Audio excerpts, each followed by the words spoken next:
Hey, this is Tonya Pinkins on April. I can't even keep track of time. You know, when you don't have a job to show up to every day, what that matter does difference doesn't make what day of the week it is. Anyway, I'm using a ring light. They don't really work on me. This one has like an LED and I can make the light change. I can make it bluer. I can make it yellower. I just don't find that the ring lights do anything to make me look beautiful. I feel like I just look weird. But what I wanted to say is that the internet scares me. And the internet fascinates me. I love technology, even though it is some dangerous frickin' stuff. I love it. I love the way the access to the internet is actually freeing people, allowing people to educate themselves, allowing people to uplift themselves, allowing people to earn a living from the thing that they do. But I'm also aware that the internet allows some other people access to everything about you, the ability to use that information against you as they will. And so I have a lot of ambivalence about it. I certainly use it. I'm like a total techie. I want every new gadget. And then I also recognize my responsibility in getting the new gadgets, that I am participating in violence against people on the planet, that my iPhone products all have coltan, which they get largely from the Congo, which is the rape capital of the world. Yeah, that's reality. So I choose to walk with responsibility about how my choices affect other people. That's what I call the examined life, or the good life, that I walk in awareness of the good and the bad that my existence and every action and every choice that I make is having in the world. Today I was reading Toni Morrison and James Baldwin, and they took me from being exhilarated to being incredibly depressed with the profundity of their, not only their examinations and their analysis of themselves, but with the way they use language to describe it. I feel like, why should I ever bother to write? I can never live up to the brilliance of those two alone. They're so magnificent. But I do like to write. In fact, writing was my very first love. I wanted to be a writer long before I ever wanted to be an actress. And my writing was stunted by a fourth grade school teacher, Mrs. Ford. I don't even know what your name was, Mrs. Ford, your first name. I probably could go back to one of my teachers and find out what your first name was. But Mrs. Ford, if you're out there from Robert A. Black School, you were my fourth grade teacher. And I had been working on a novel from the time I was about 6 years old in first grade.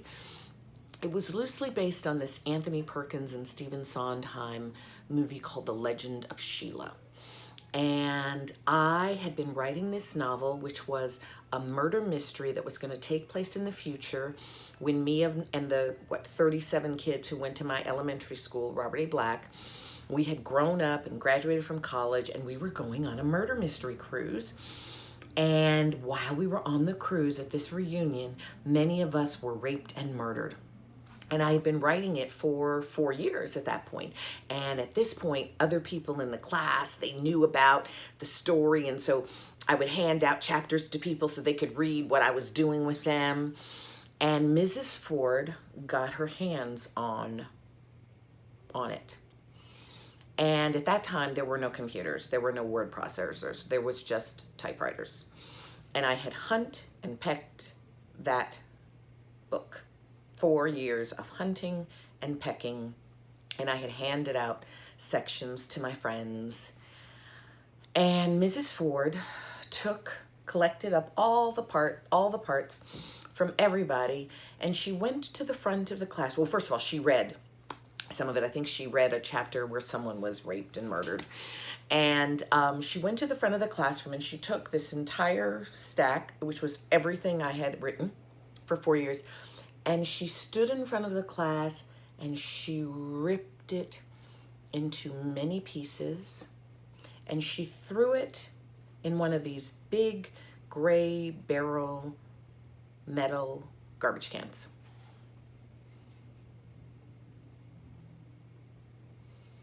And I don't know what I felt. I mean, I know I felt devastated. It was 4 years of work and I wasn't that old. I was 9, so it was half of my life's work gone into a garbage can. And that was a rough year for me. That was age 9, and a lot of shit went down in my 9th year. But I remember after that, I went home and I destroyed every creative thing that I had ever done. Every painting, every poem, every song. And I kind of didn't want to write anymore, and I was afraid to write. And even when I did write, I didn't show it to people. I've written a lot of stuff. I rarely show things to people. But that's, the power of a teacher. Mrs. Ford is emblazoned in my mind and my memory for, being an obstacle to my impulse to write. Even today, it still sits with me. Anyways, that was what was on my mind. And, yeah. Anybody got questions or thoughts or anything they want me to talk about? I'm thinking of doing a series called 99 Life Lessons, and I am going to finish with reading the uses of the erotic. And what do you think? Would you guys like to hear some of my writing? I have this piece that I wrote, which is a kind of I guess it's a story, a novel, whatever. It's called The Angry Fat Black Woman Who Devours the World. I thought it was a children's story, but my editor did not agree. But I'd love to read it to you guys. Maybe you all would find it interesting. So long for now. Who knows when I'll be back today.